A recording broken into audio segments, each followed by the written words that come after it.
Welcome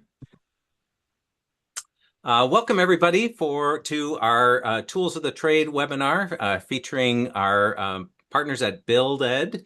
We're going to be hearing from Mark Greenberg, who's going to be talking with us about a tool which I think can be helpful for programs that are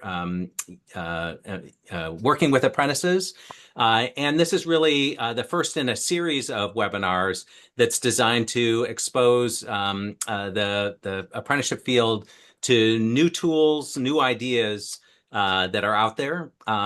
These webinars are deliberately small, so they're really intended to promote more of a roundtable conversation about a tool and give you a chance to interact directly with people who are developing the tools and learn about them.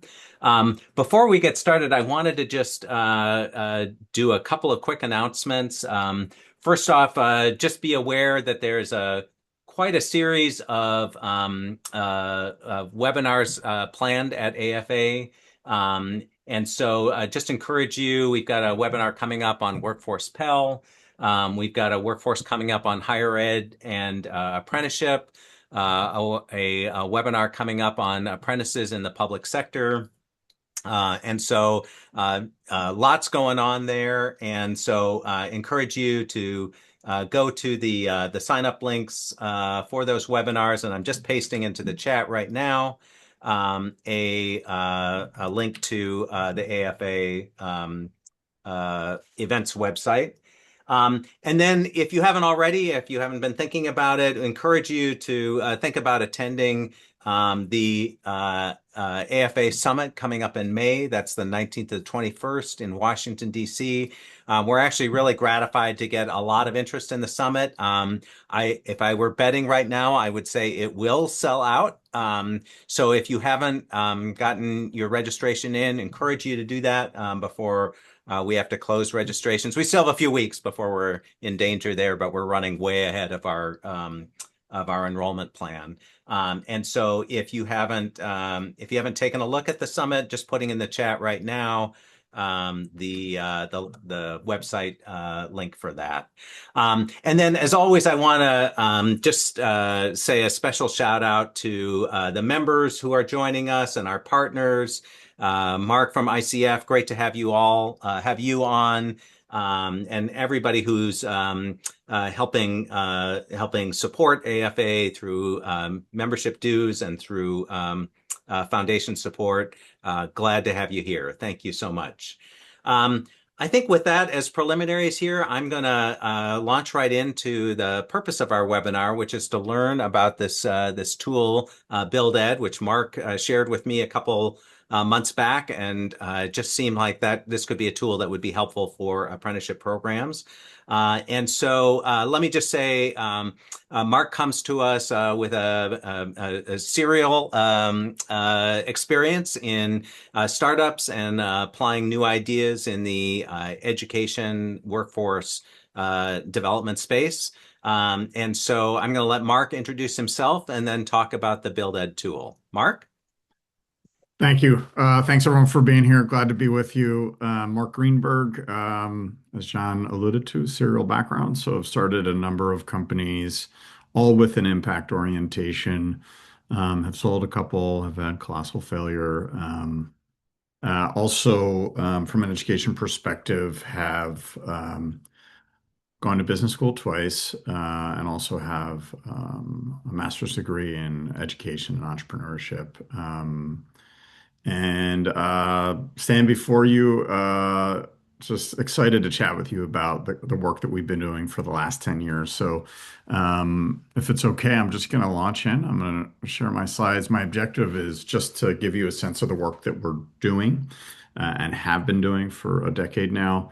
And also share with you this transition that we will be making likely by the end of the year, which changes access, makes it access to our work much cleaner and easier and a lot less expensive. And ideally for me, I'd love to just make sure I give you enough information, knowing that after this, if you want more technical information to walk through any of that, I'd be glad to do that. But would really also love your feedback, as we are earnestly interested in spending a lot more time in the apprenticeship space. So reality-based feedback would be greatly appreciated. So I'm going to share my screen. I'm going to give you just the 10,000 foot, a little bit, maybe the 8,000 foot overview, and then we can go from there.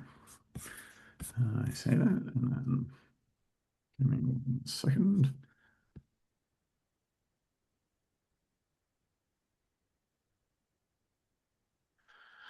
All right. Okay, so as you probably got from the email, we created a new category of training and coaching designed to provide what's been missing in the broader landscape in education, workforce development, work-based learning. We run this program. Again, we're roughly a 10-year-old organization. We run this programming in about 90 locations, all through partnerships in 26 different markets. And I'll give you some other data. But I always like to mention that we have a 94 net promoter score. 90, more than 94 out of 100 people that come through our programming would recommend it to someone else, which is rare in education. I think what's more interesting to us is that two-thirds of the people that come through are voluntold or forced to. So a pretty good stat. A lot of people show up and they're like, "Why are you here?" And because I have to be, I'll lose benefits, I'll lose whatever. I'm being forced. There's a gun to my head that you can't see. And then they leave very pleased. But zooming out and just sort of giving the big picture reason we exist. So we observed, as I mentioned a little over a decade ago, that there's a great emphasis on soft skill training, hard skill training, and job and technical certificate-based training and degrees, college degrees, all of which are critically important. But they do leave a void, which is to say the best welder or phlebotomist or truck driver or coder doesn't necessarily get the job or keep the job or advance. And that's because our success is not based on our degree or our certificate. It's not even based on our talent. Success is based on our performance. The number one indicator of career, getting the job, keeping the job, and advancing is your performance. And for whatever reason, this is not trained. There's been no systems or methods to train and support people in this. And that's exactly where we've poured ourselves for the last, as I mentioned, 10 years. So we developed something called the career work with PhDs and developed something called the career performance method. The point of this career performance method is that when paired with any other training on anyone's journey to get a job or to advance, change careers, all the above, that there is a method that is super simple, easily understood, easily applied, that generates results. And at the core of this is something called the value operating system. So as a not paid for your time, you're paid for your value. So at the core of this is a simple mechanism to define value in any job at any level, to confirm it with your boss or supervisor, and to get feedback on a regular basis, not quarterly or annually, daily or weekly. So that's the heart of the method. We obviously provide training, which is short form training to help people understand how this all works, how work works. We provide coaching, so that's the training is designed to fill the void. And the coaching is designed to bridge the gap from training into application, into employment, and beyond. So to ensure individuals get results and to make it bulletproof. So to give you a little bit of a taste of the training itself, which is the first real interaction with all of this, first we need, again, to fill that void and give them an understanding. So again, you're not paid for your time, you're paid for your value. The greater the value you provide, the more success you have, the sooner you have it. Doesn't matter what I think value is. It matters what the receiver thinks. That's my boss or supervisor. So if I'm a well-intentioned person and the floor is dirty over here and I'm proactively cleaning the floor, but you want me at the register, I'm not adding value, right? Value is in the eye of the receiver. And because value, delivered value, is my vehicle for short-term success, long-term success, growth, wealth, all the above, then it's on me and no one else to own this, to not just deliver value at expected levels, but unexpected, extraordinary levels. And so, as we train folks and we help them look through first the lens of a consumer to understand the exchange of value, but understand why people pay for something, why they don't, and that their employer is the value receiver, not the provider, that they don't owe their employer anything other than value, or rather, excuse me, their employer doesn't really owe you anything. They're paying you for you to deliver value. That's your role. And the more you deliver, the better you'll do, the more you'll be retained. A lot of our partners call us retention insurance, the faster you'll grow. And so all of this is like new information for the people that we're training. And once they understand, okay, this is how it works, and behind every success, all these people they know that went from the mailroom or an unpaid internship or work experience to the CEO suite, it was not luck. It was not where they went to school. It's not what they look like or who they knew. Behind it, they all sort of the bottom and that, and they just at the very bottom added more value than anyone else, and that's how they got to the next step. And they just did that again and again and again. So it's not luck, it's performance. And so this is incredibly empowering for individuals, right? To realize it's not arbitrary, that the deck is not stacked against them, and there are pathways that don't have any really meaningful limits. Once they understand this, then we focus on helping them develop their own personal strategy, right? So a lot of most people don't approach their career or their jobs with a strategy, and he or she or they who approach with a strategy are far more likely to outperform others that don't have a strategy. And so this is again super simple, helping them understand my job, owning the fact that they're a value provider, not going to add value at expected but unexpected extraordinary levels, which unlocks all the growth. That they will define value and confirm it with their boss or supervisor, enroll them, manage up, enroll their boss or supervisor to give them feedback. Take that feedback well, right? That is not criticism, that is partnership, that they're helping you build the muscle of being a high performing, high value added employee. So once you understand how work works, once you have a strategy to win, no matter your starting point, because I want to emphasize that piece too. What I love, there's a lot of components that I love and that our partners and individual, our clients love. This idea that it doesn't matter where you start, right? When people often come in and we say, "What's your current work situation or your recent one?" And if they're adults, we work with youth and adults, but often we hear this explanation of a dead end job. But the great part about this strategy system, the method, is that it doesn't matter where you start, right? You can be the overnight clerk at a gas station. And if you not expected, but if you add unexpected, extraordinary levels of value, that's how you advance within that organization, with that industry, and how you jump into a different industry that you prefer to be in, if that's the case. So again, it changes the definition of what that job and position is. And because my job, I'm there to perform at high levels and develop a transcript of delivered value, not as told by me, but as told by my boss, which leads me to the last thing. You understand how it works, how work works, you have a strategy to win, and you just need a system. How do I allocate my time, attention, and efforts every hour of every day? Again, this comes down to, it turns out in any industry, in any position, any level, there are four categories of performance or four categories of delivered value. Defining them, getting consensus with your boss or supervisor, or what should I add? What should I change? Does this look right? And then getting feedback daily or weekly. This becomes essentially a bulletproof approach for anyone that's willing to lean in to perform well, be retained, and and grow at the fastest pace. So that's the training.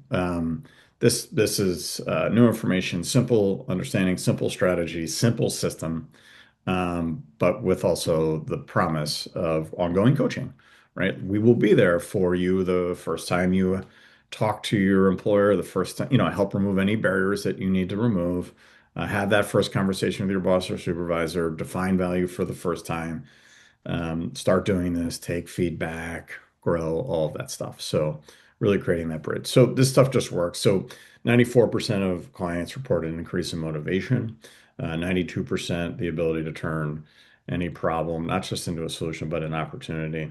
94% ability to perform better in jobs, which with our partners, and our partners at the moment are heavily indexed in workforce development ecosystems. So workforce investment boards, the contract providers that are running unemployment offices, after school programs, work experience, summer programs, all those. Those are our primary clients. And so what they report is higher job placement, performance retention, and accelerated wage growth, which is what we're after. So I'll skip all this stuff, and I'll that's the 10,000 feet, on the product and what we do and how we deliver it. But I want to just sort of mention that the reason, what excites me about talking to all of you is we we're on this journey right now. We have had a nice steady level of growth in primarily workforce development and adjacent areas. But we are candidly reaching a fraction of the people that we got into this to reach, and that really comes down to WIO, Department of Labor, and us really only qualifying in a few different areas, a small minority.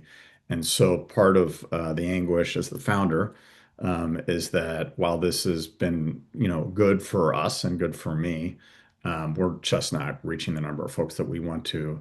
And so we've made this decision, we're at this crossroads. We can stay on this and it could benefit me and my shareholders, but really only reach a few thousand people a year, or we could do something transformational. So the stuff that's really exciting for us is that we were in the process of forming the Society for Career Performance, which will acquire BuildEd's assets. It's all the method, the training, coaching protocols, all of this, and essentially make it public domain, make it available at nominal cost. So we will become an accreditation and certification of educator, trainer, and trainers and a credentialing body, making this available far less, almost literally at 5 cents on the dollar.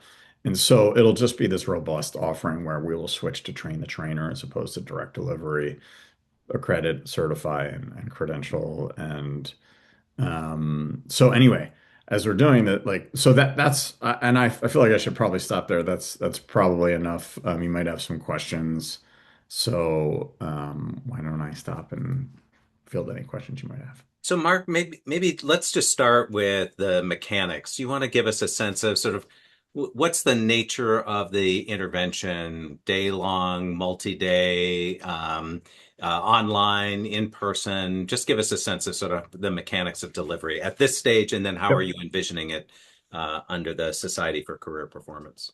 Great question. So at present, we are delivering directly ourselves all of the training. The training itself is 5 hours. It's usually delivered in one clip, sometimes two or three or five, if necessary. It's delivered virtually, but live. So it's done in the same way we're communicating now, but everyone's cameras are on, and we're acting together. We're not just listening, we're taking action, we're applying all of this. We're working in small groups, we're presenting.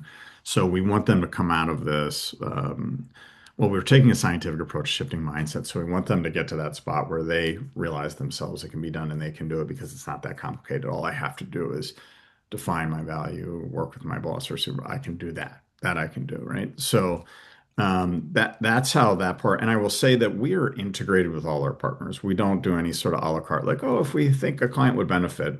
Our partners have all like done gone through the pilot and that said, yes, this is outstanding. This is transformational, increases motivation, increases, it shifts mindset, increases motivation, and then sharply increases self-efficacy, the ability to take action, get predictable results. And so they integrate us into the client journey. So most of them front load us as early as possible because when they do, it also boosts the completion rate in their program, whatever the program is that they're running. So this is their, so we get integrated in the client journey, usually early upfront. If our partner requires private cohorts, we do that. If not, we run close to 80 trainings, no, more than that, over 100, I'm sorry, trainings a year on a rolling basis, which they can drop their clients in. There's one tomorrow, there's one Saturday. So that's how we usually engage. In the future, that will still be an option for organizations that want it run by someone else. There'll be a middle option where we do some of that, but perhaps maybe not the coaching. Um, and then, but we'll also be making available the ability for organizations and their educators and case managers and counselors to run the training, uh, be fully set up to do so, and do so, nearly at no cost. That's excellent. So I think we're starting to get I'm starting to get a color of the kinds of person who's engaged in this training, but you want to just walk us through, is it young people? Is it seasoned workers? Is it, entry level? Is it, more advanced folks, people in college? Just give us a sense of Yeah. the population. So, with all of our experience in the WIOA world, so we work extensively with in-school youth. We work with out-of-school youth or high school dropouts. We work with the chronically unemployed. We work with folks that are supported, housing supported, food supported, temporary assistance, rejoining from the correctional, justice involved. But I will tell you this, that we also work with employers. And employers love this because first they love it as like a pre-training, right? And ideally this is like even predates onboarding. And they like it for a variety of reasons. Obviously, this mindset coming in and not having your arms crossed and feeling like, my employer is here to take care of my needs. And if I don't feel like working, well, that's like they should just deal with it. And so employers really enjoy it. And when we work with employers, they look to implement it all the way up, right? Because I could get into some anecdotes, but we have something, the first thing before you define all your value delivery activities, we ask you to draft your personal essential value Mhm. proposition. And employers and senior leadership look at each other and go like, who here can say in a sentence or two exactly what they're here to drive? That clarity, that precision. It's also like, but I would say the greatest thing for employers is managers generally um, aren't trained to be managers very often. They're usually just reasonably good performers that get promoted. And employers talk about this being an issue for them, that their weakest link often are middle managers and supervisors. And so for us to give a tool that helps the manager put the manager and the worker on the same page, speaking the same language, pointing toward the activities that matter most, this is extremely powerful. So, John, the answer is that it has a wide applicability. And I love that you work directly with employers, because I was going to ask, how are supervisors engaged? And it sounds like you have applications where the supervisor would actually be familiar with this content, would be able to draw on it as they are providing coaching or support for an employee. Absolutely. We need them on the same page. All supervisor training is always free, right? So supervisor manager training is free. It's shorter. We provide some asynchronous versions of it. We need them to be speaking the same language, but more so, we need them conceptually on the exact same page, which is they want workers that are focused on delivering maximum value. They want to be able to provide feedback that's constructive and supportive. Um, and they want to know how to recognize and reward that along the way as well to foster, this is like a flywheel effect that happens. If you're a supervisor or manager, to begin to do this for one person and recognize, and the other people realize, oh, wait, this is working. And then other people want to transfer into your division, and then you're hiring, and then you stop interviewing candidates very much, and you have your team who's already bought in on this interview and say, hey, is this person going to show up like you're showing? It creates this flywheel of talent, recruitment, development, and growth. I'm going to open this up for conversations from the audience, but just a couple more on from my end. So, as you know, Mark, apprenticeship, one of the key features is mentorship. So every apprentice should have at least one mentor who's helping them with their on-the-job training. And it seems to me like, given some of the work you've done in the workplace, directly in the workplace, that there would be mechanisms to sort of connect this to a mentoring system. Is that right? For sure. So we call it coaching, Yep. and we find that clients find mentorship a bit intimidating at times. Just that word, it's just a strange nuance that we found. But being coached doesn't feel that way. Hmm. Um, but we, in our current delivery model, where we're directly delivering, we are providing coaching focused on career performance, but there's overlap. In every partnership we have, there is a coach, a career coach, a counselor, a case manager, So we're working in concert with them. We're never sort of we become a redundancy to them in terms of helping make them aware of any barriers or issues that might be there, help them. We have a set of their resources so we can refer back as needed. And then we're the supplement, which is focusing on workplace application of performance. Um, so yeah, the coaching is the training is to gain the understanding and the language and understand the framework and tools and method. Coaching is wildly powerful. That's Yeah. where it gets individualized.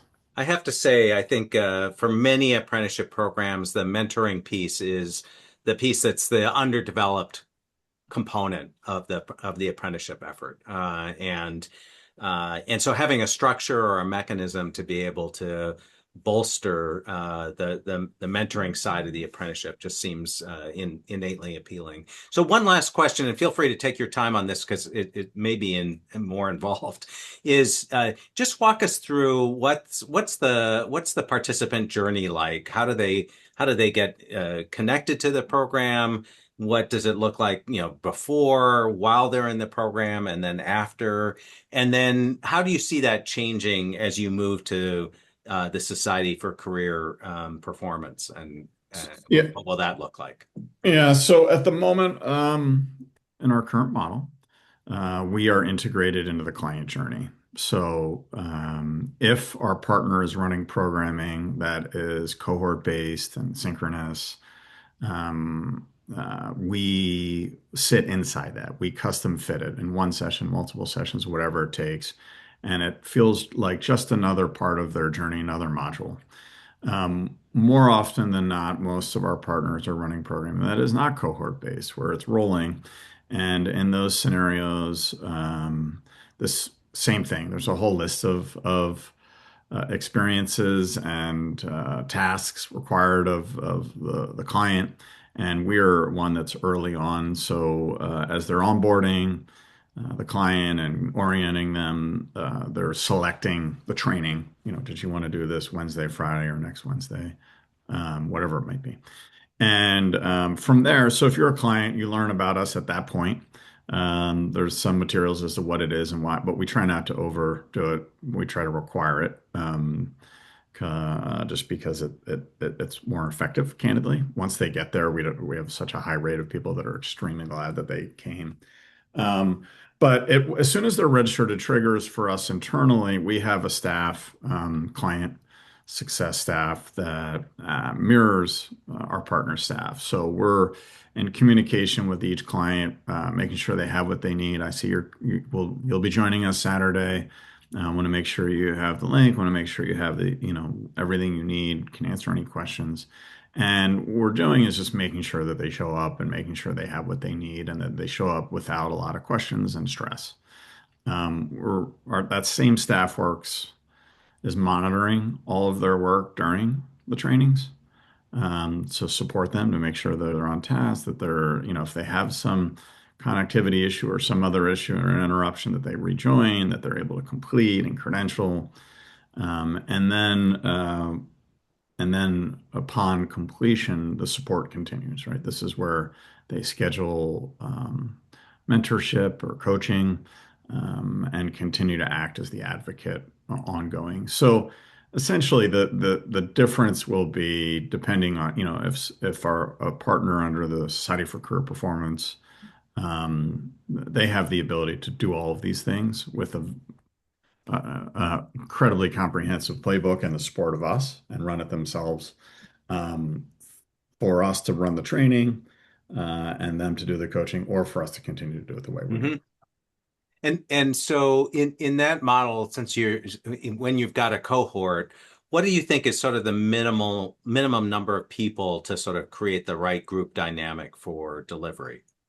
Yeah, so our official answer is 12. We like a dozen folks. We want to be able to break out into multiple groups. We want, as a minimum. So we're generally falling somewhere between 12 and 30, is Uh-huh. our average cohort size. Unofficially and just transparently, if we have, eight people, that are there So and works engaged, okay. Yeah. we can make it work. Yeah, because for a lot of apprenticeship programs, you don't have big numbers intake at any given time. You may be bringing in, a handful of people at different places. This is, of course, mitigated if you're running it yourselves and you're Yep, using all of our materials and your folks are trained up on it. You can run it as small as you want, and yep, it can be a seamless component, even more so than it is when you sort of switch from your programming to an external and then back. that's excellent. So let me just ask the group that's here, any questions for Mark about this, or just thoughts on how it could apply in an apprenticeship under apprenticeship. Any questions? Any thoughts?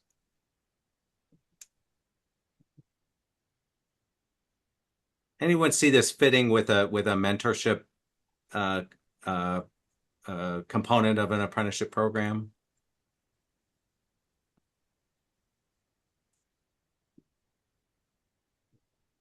We get this reaction. Usually leave people speechless, so it's totally normal and appropriate. I don't want anyone to feel uncomfortable. Any Yeah, thoughts? to the Yeah, extent yeah, possible, I would love for any of you to share how you feel like where this does fit or where it doesn't, or yeah, where yeah. where we might find um, And you when know, doing something similar that they want to share, or how this could fit with that.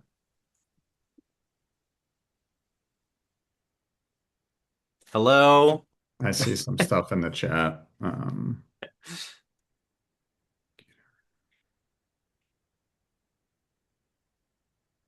Here we go.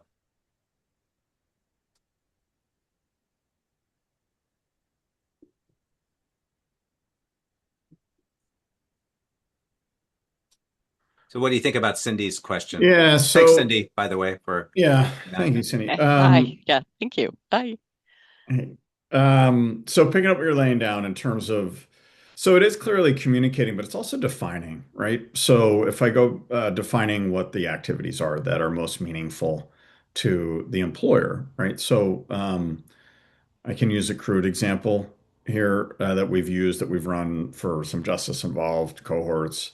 One of when we come to ask and to establish your personal essential value proposition, there are these three questions you ask and and answer to then define your personal essential value proposition. So one of the participants' previous work experiences at the Waffle House. So the first question is, why does your employer exist, or why does the Waffle House exist?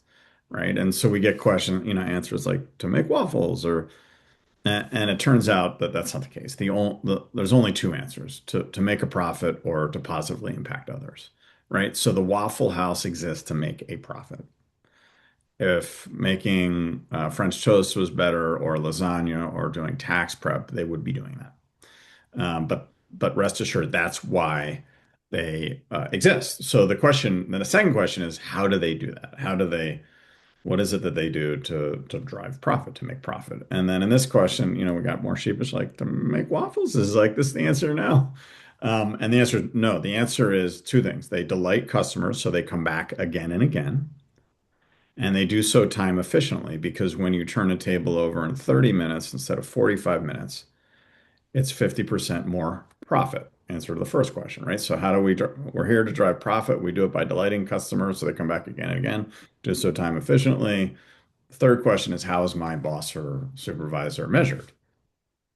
It's critically important. Values in the eye of the receiver. Our job is to show up and make our bosses look great. And so this is where you get to, in a statement, in a sentence, really. If you're the server, I'm here to do what? If you're the cook, I'm here to do what? If I'm the manager, I'm here to do what? And you do this at like, so when we talk, yes, it's about communicating, but it's also about firmly understanding that this organization exists to make a profit. I am here to drive that through these activities. Like, this is why I'm here. This is why this exchange of value exists. This is why they're paying me. Starting there with fundamental understanding and mindset is critically important. Communicating in detail, not just that, is this my personal essential? How does this look, boss supervisor? But then also communicating, to your point, these are the specific activities. There's four different categories of value delivery or performance. So identifying in detail those and confirming them and communicating them with your boss or supervisor. Yes. So communication is huge, not just initial, but ongoing. Having a vehicle, something to, some structure and a topic and a function to focus communication on is really helpful. Yeah, excellent. And Um, Jennifer, I want to thank you for your comments in the chat. I know when you and I talked, what is it, last week, one of the things you mentioned was, that apprentices really need to be aware of the questions of efficiency, like how quickly are they getting a particular task done, and the faster they can do that with quality, of course, the better they're doing for their shop, their employer. And and so it feels to me like there's a certain this is part of sort of building that alignment of trying to make sure that the apprentice understands sort of where their value is, and how that gets measured, and how their boss is going to see that. So thanks for that. And John, thanks for the question on upskilling. I'm wondering, Mark, if you've seen this applied to incumbent workers in the workplace, and what does that look like, and how's that played out? Yeah. So, John, excellent question. There's if it's technical upskilling, then we are usually part of that. There's another organization that's doing the technical upskilling, another training organization, but this is paired so that they can. We have this one slide that sort of takes those three puzzle pieces and it says, career performance, the method activates your hard skills, your soft skills, Hmm. your job and technical skills. So, but it is also this sort of which comes first, chicken or the egg, John, which is to say, when we get people, quote, on the program and they realize, oh, this is how work works and how success is driven, they begin to perform well. And then on their own, they go, wait, if I had more skills, I could increase my capacity to add more value and to monetize it. So what happens is, so one, we're incorporated in traditional upskilling and any other programs, but we also sort of feed back again and again because once people realize that this is so as effective as it is, now we have motivated learners. Yeah, that's excellent. Any other questions or thoughts? Oh, thanks, Pedro. Yeah, great, excellent. So, in fact, I was just talking to somebody who's looking at the fast food industry and the high turnover industries. Does this seem to work? Might it slow turnover, improve retention, get people to productivity faster? Comments on that? Yeah, for sure. Listen, shifting culture takes a little bit of time, but it starts with one person doing well and working inside a program, performing well. And so to create a culture of performance, it starts with one, but it absolutely does help reduce turnover. And it also makes it more transparent and communicative if people are going to move on. So, taking hospitality for an example, we work with hospitality organizations. Not everyone is going into that work to do that forever. Sometimes that's supplementary income, sometimes it's bridge income. I'm doing this while I am studying for something else or as a pathway. That said, what do you want in those cases? What do you want? You want employees that communicate well and give lots of notice and leave the place better than they found it. But just the straight up turnover piece, when you have individuals enrolled and they realize, hey, performance matters and I'm in a culture of performance and that I'm rewarded for performance. And by the way, this job is not a dead end job.